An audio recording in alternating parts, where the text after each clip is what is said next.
വാണിമേലിൽ മുസ്ലിം ലീഗിന് ചരിത്ര വിജയം. പഞ്ചായത്ത് തെരഞ്ഞെടുപ്പിൽ ആകെയുള്ള 16 വാർഡുകളിൽ 9 മുസ്ലിം ലീഗ് തനിച്ച് നേടി. വാണിമേൽ പഞ്ചായത്ത് നിലവിൽ വന്ന ശേഷം ആദ്യമായാണ് ഏതെങ്കിലും ഒരു പാർട്ടി തെരഞ്ഞെടുപ്പിൽ കേവല ഭൂരിപക്ഷം നേടുന്നത്. UDFിൽ സീറ്റ് വിഭജനത്തെ ചൊല്ലിയുണ്ടായ തർക്കത്തെ തുടർന്നാണ് കോൺഗ്രസും മുസ്ലിം ലീഗും സ്വന്തം സ്ഥാനാർത്ഥികളെ നിർത്തി മത്സരിച്ചത്. പല വാർഡുകളിലും ഈ രണ്ട് സംഘടനകളും തമ്മിൽ നേരിട്ടായിരുന്നു മത്സരം.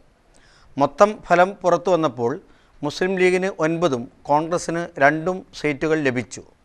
നിലവിലുള്ള ഭരണസമിതിയിൽ മുസ്ലിം ലീഗിന് 7ഉം കോൺഗ്രസിന് 2 അംഗങ്ങളാണുള്ളത്. കോൺഗ്രസിന് നിലവിലുള്ള സീറ്റുകളുടെ എണ്ണം നിലനിർത്താൻ കഴിഞ്ഞുവെങ്കിലും വേർക്കടവ് സീറ്റ് കൂടി ലഭിക്കാനുള്ള അവസരം നഷ്ടപ്പെടുകയാണ് ഉണ്ടായത്. മുസ്ലിം ലീഗ് പഞ്ചായത്തിൽ സ്വന്തം ശക്തി തെരഞ്ഞെടുപ്പിലൂടെ വിളിച്ചറിയിച്ചിരിക്കുകയാണ്. സ്ഥാനാർത്ഥി നിർണയത്തെ ചൊല്ലി പാർട്ടിയിൽ ആദ്യഘട്ടത്തിലുണ്ടായ തർക്കവും തുടർന്നുണ്ടായ പിണക്കങ്ങളും ഒതുക്കി തീർക്കാനും മുഴുവൻ അണികളെയും പാർട്ടി പതാകയ്ക്ക് പിന്നിൽ അണിനിരത്താനും കഴിഞ്ഞു എന്നതാണ് മുസ്ലിം ലീഗ് ഈ തെരഞ്ഞെടുപ്പിൽ കൈവരിച്ച പ്രധാന നേട്ടം. വാണിമേലിൽ മുസ്ലിം ലീഗിൻ്റെ ഏകകക്ഷി ഭരണമായിരിക്കുമോ അതോ കോൺഗ്രസിനെ കൂടി ഉൾപ്പെടുത്തിയുള്ള മുന്നണി ഭരണമായിരിക്കുമോ എന്നതാണ് ഇനി നാട്ടുകാർ ഉറ്റുനോക്കുന്നത്. പഞ്ചായത്തിൽ കേവല ഭൂരിപക്ഷം നേടിയത് പാർട്ടിയുടെ ഉത്തരവാദിത്തം വർദ്ധിപ്പിച്ചിരിക്കുകയാണ്.